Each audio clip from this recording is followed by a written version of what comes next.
I can remember when I was a teenager, I would come up here, and everyone in Beechwood, which is this neighbourhood, would call it the top of Beechy.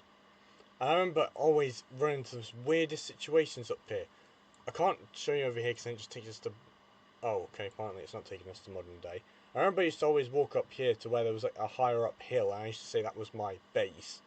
I remember there was a wall here where you can go down into that area where there's a big abandoned oil park or whatever it's called.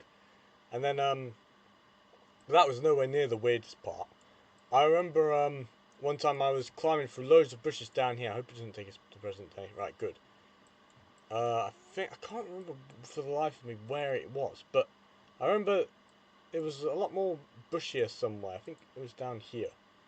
Yeah, here we go. Somewhere around there.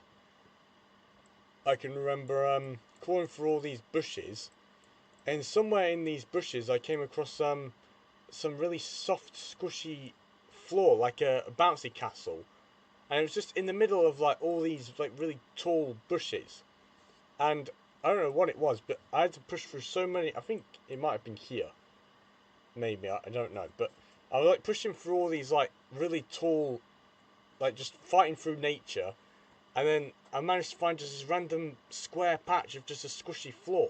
And that's not the weirdest part. I'd always hear like people when would come up, go up there. I'd hear people like with making noises. One time I was all the way down there, far away from anything. And I just hear a bike chain go bing. It was like all the way back down there.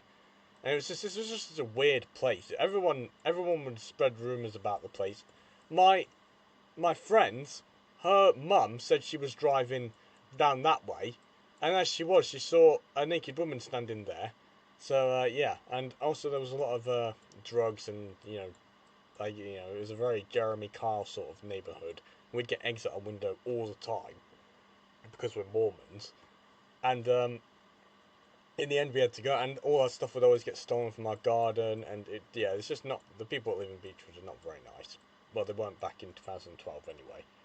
But yeah, I thought I'd make that video. Yeah.